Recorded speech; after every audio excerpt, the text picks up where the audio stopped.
Well, hi there, and welcome to Time to Talk Traumatic Brain Injury, the podcast for survivors for the entire brain injury community, helping you live a more productive, happy, and healthy life. Existing research suggests that the public demonstrates inadequate knowledge about traumatic brain injury, indicating a need for public education initiatives. Members of the Blue Sheet Clubhouse, all brain injury survivors, decided to find out for themselves what the public actually knew about brain injury.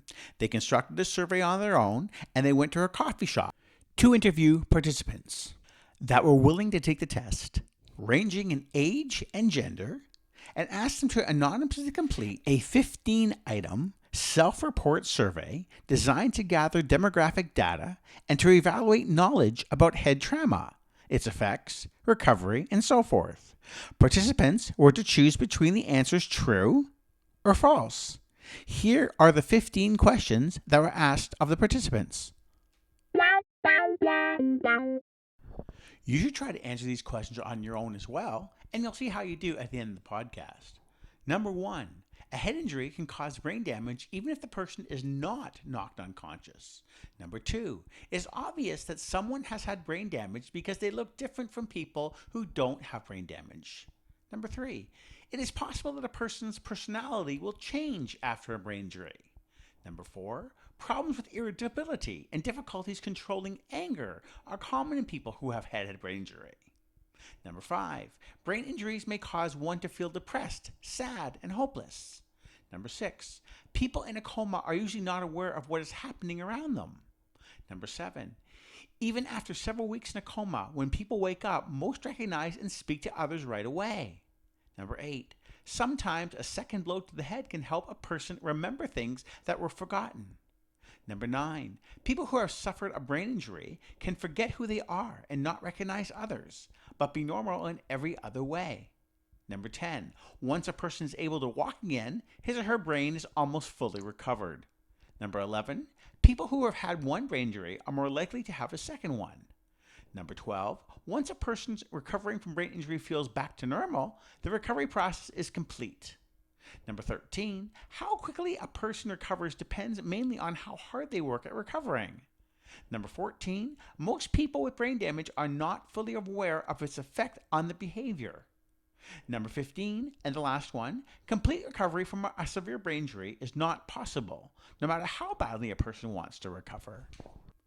We'll now go live to the coffee shop to talk about the participants' involvement in the survey, how the questions went, and perhaps get some responses from the participants and what they thought about brain injury survivors conducting a survey about the public misconceptions about brain injury. Okay, we're back here and we have our friend Jim, and Jim went out to the society or the community and handed out the actual surveys dealing with the head injury and finding out what the public knew about head injury. And Jim, first of all, how was your reaction of people that were filling out the surveys? Well, the people that I was asking was pretty good. They had some questions, and I was able to let them know that it was anonymous. Good. And that it was real straightforward. Were they reluctant at all to fill out some of the surveys? Not negatively, really. I don't think. I think they were just wanting to know what was going on, and then I told them, I go, it's like whether we're going to try to put some information commercials or something together to help educate the public and stuff like that. Right. And we'll have the results of the actual surveys. Everyone got them back to me. There's quite a few of them. So I'll do the addition and subtraction of right and wrong answers. And we'll have the percentage of those that were successful with the surveys at the end of the podcast. And obviously, I think the number is going to be quite low about individuals that have a knowledge about the basics of head injury. Jim, do you think there's another initiative that we could bring along, or another way we could inform the public about brain injury itself and making them more knowledgeable about it? Well, like most things, it's difficult.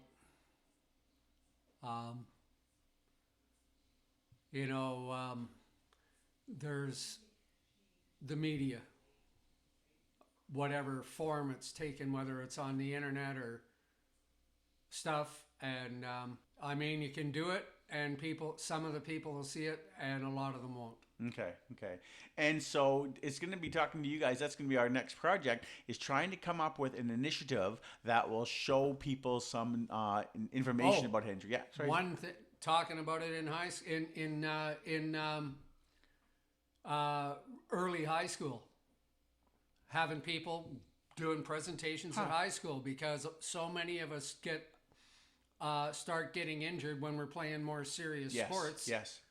In our real early teens, and then the myths that are associated with it, the ego, the pride, the high esteem, the low self-esteem with the kids.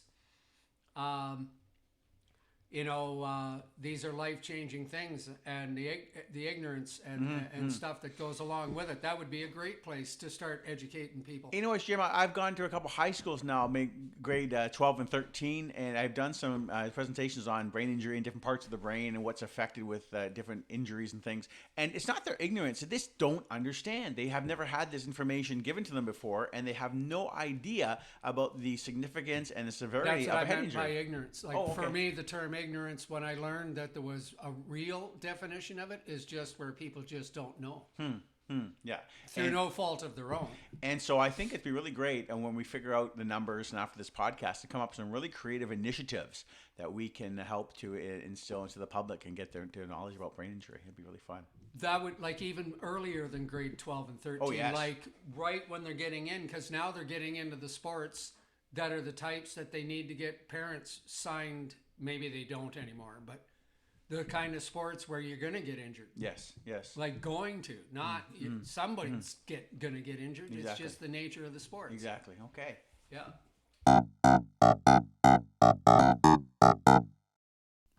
As you can see, the number of participants that had exposure to head injury that took the survey was quite large. The study highlights the pressing need for ongoing public education about TBI. Although the results do suggest a possibly greater awareness about the harmful effects of TBI, only 72% of the participants got all the answers correct. The overall level of knowledge demonstrated by this sample with regard to moderate to severe TBI is unchanged over the last 13 years. The potentially negative consequences, medical and legal, of such misinformation make it all the more vital to educate the general public and TBI survivors and their families in order to foster an environment more conducive to support TBI survivors. In regard to these results, in our next Blue Sheet Clubhouse meeting, we will discuss how to present an educational media to the general public that would improve knowledge about TBI. Perhaps presenting an educational video to members of the general public would improve knowledge about TBI. So in a couple weeks, we'll get back to you with our idea about educational initiatives and how we can educate those that want to learn more about brain injury. If you have any ideas, please email me at tbitalks@gmail.com. That's tbitalks@gmail.com if you have any ideas about some neat initiatives that we could use as a group together to educate those that need education about head injury. For another couple weeks, take care of yourself. We look forward to talking to you again with another informative and productive podcast. All the best to you.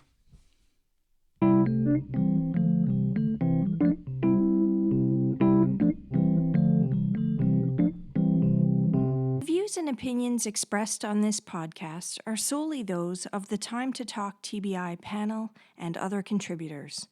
These views and opinions do not necessarily represent those of the Cridge Center for the Family Brain Injury Services. We value your feedback and comments. Email us at tbipodcasts@cridge.org.